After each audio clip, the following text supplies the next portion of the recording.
Voilà guys, tu as sûrement déjà vécu cette situation. Quelqu'un entre dans ta vie, vous parlez tous les jours. Les conversations sont naturelles, tu commences à t'attacher à la personne, puis du jour au lendemain, plus rien. Les messages restent sans réponse, les appels cessent et cette personne disparaît sans explication, comme si tu n'avais jamais existé, comme si tu n'avais jamais compté. Au début, tu cherches une raison. Donc naturellement, tu relis les conversations, tu repenses à chaque détail, tu te demandes si tu as dit ou fait quelque chose de travers, si tu aurais pu agir différemment.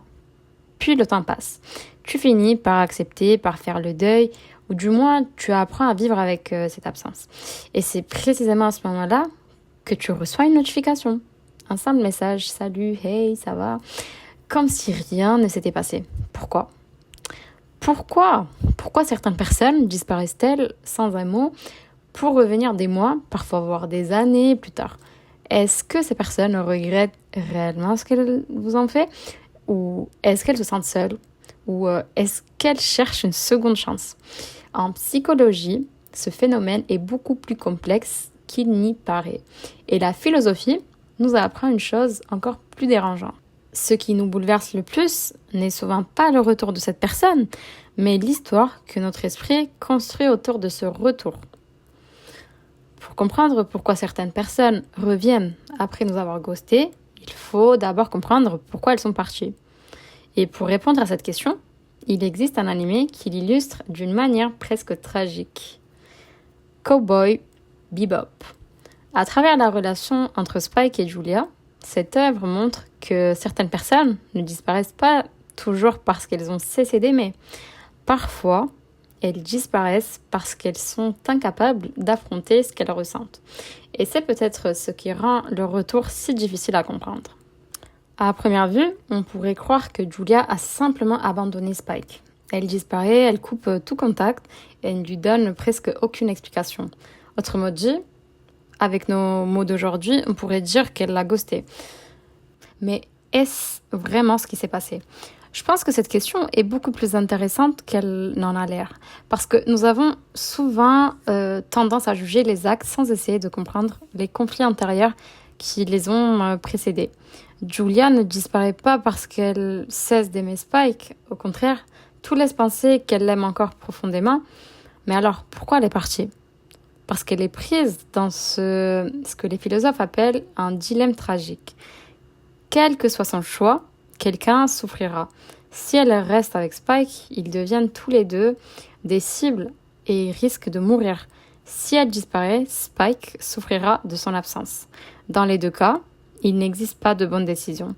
Seulement une décision qui fait moins de dégâts à ses yeux. Psychologiquement, ce type de comportement est connu. Lorsqu'une personne est confrontée à une situation qui lui semble impossible à résoudre, son cerveau peut choisir une troisième option, l'évitement. Au lieu d'affronter le conflit, elle disparaît. Non pas parce que c'est la meilleure solution, mais parce que c'est celle qui lui paraît le moins insupportable sur le moment. L'évitement est souvent confondu avec la lâcheté. Et pourtant, ce n'est pas exactement la même chose. La lâcheté suppose que l'on fuit par manque de courage. L'évitement, lui, est parfois une stratégie de survie psychologique. La personne ne cherche pas forcément à faire du mal. Elle cherche avant tout à échapper à une souffrance qu'elle ne sait pas gérer. Cela n'excuse pas les conséquences de son comportement, bien évidemment. Spike souffre énormément de cette disparition. Son absence devient une blessure qui influence toute sa vie. C'est là qu'apparaît une idée philosophique essentielle. Une intention peut être bonne tout en produisant des conséquences désastreuses. Julia pense peut-être protéger Spike, mais en disparaissant sans véritable explication, elle le condamne à vivre dans l'incertitude. Et l'incertitude est l'une des expériences les plus difficiles à supporter pour le cerveau humain. On supporte souvent mieux une vérité douloureuse qu'une absence totale de réponse, parce qu'une vérité permet de refermer une histoire. Le silence, lui, laisse l'histoire ouverte. C'est exactement ce qui arrive à Spike. Il ne cesse jamais vraiment d'attendre. Il avance physiquement, mais émotionnellement, une partie de lui est restée dans le passé. Et c'est peut-être la leçon la plus importante. Lorsqu'une personne nous ghost, on passe souvent notre temps à nous demander pourquoi elle est partie. Mais on oublie une autre question. Était-elle en train de fuir de moi ou était-elle en train de fuir quelque chose à l'intérieur d'elle-même?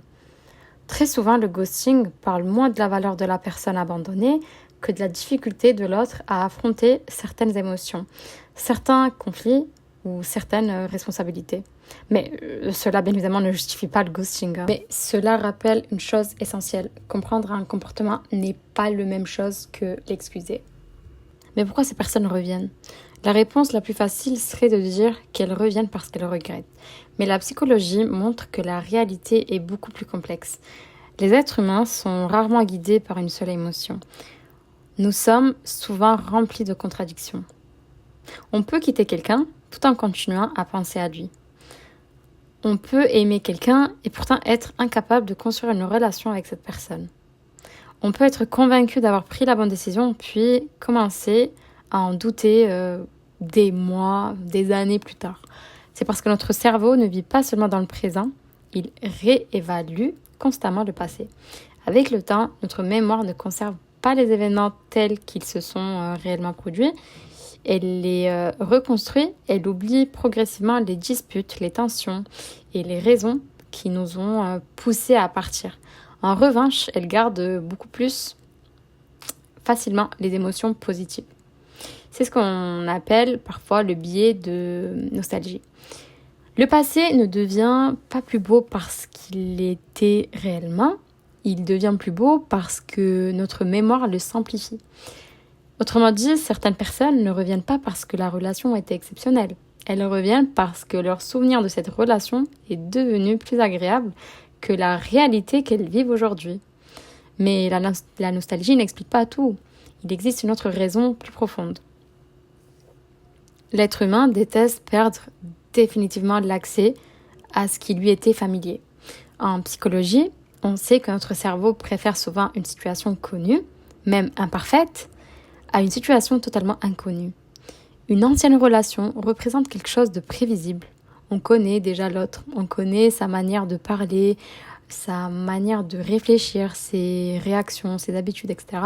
Et revenir vers cette personne demande beaucoup moins d'efforts émotionnels que de créer un lien entièrement nouveau. Parfois, ce n'est donc pas l'amour qui pousse quelqu'un à revenir, c'est simplement la recherche d'un sentiment de sécurité. Il existe aussi une autre possibilité beaucoup plus inconfortable. Certaines personnes, la majorité, reviennent parce qu'elles veulent vérifier qu'elles ont encore une place dans ta vie. Elles ne cherchent pas nécessairement une relation, elles cherchent juste une confirmation, une validation. Et elles veulent savoir si elles comptent encore, si tu réponds toujours, si tu les attends encore, ou si elles ont toujours une influence, une emprise sur toi. Et cette démarche est rarement consciente. Mais elle répond à un besoin profondément humain, celui de se sentir important aux yeux des autres. Et puis, il y a les personnes qui reviennent parce qu'elles ont réellement changé. Oui, cela existe. Allez, 5% des cas, c'est les personnes qui regrettent réellement. Mais le changement ne se mesure pas avec des mots, il se mesure avec des comportements. Dire j'ai changé, c'est facile, mais assumer ses erreurs, présenter des excuses sincères et reconstruire progressivement une relation demande beaucoup plus de maturité. C'est ici que la philosophie apporte une réflexion essentielle. On passe énormément de temps à nous demander pourquoi l'autre revient, mais peut-être que nous posons la mauvaise question. Les stoïciens nous rappellent que nous ne contrôlons jamais les intentions des autres. En revanche, on contrôle la manière dont nous répondons à ces intentions. Autrement dit, la véritable question n'est pas pourquoi il ou elle est revenu, mais la véritable question est ici, pourquoi son retour est-il si important pour moi ? Est-ce que j'attends enfin les explications que je n'ai jamais reçues, des excuses, une forme de justice, une forme de validation aussi? Est-ce que j'espère sincèrement que son retour donnera un sens à la douleur que son départ a provoqué? Parce qu'au fond, lorsqu'une personne revient, après nous avoir ghosté, elle ne revient pas seulement dans notre vie, elle revient aussi dans une histoire que notre esprit n'avait jamais complètement terminée. Et c'est peut-être pour ça que son retour nous bouleverse autant. Non pas parce qu'il change notre présent, mais parce qu'il réveille un passé qu'on pensait avoir laissé derrière nous.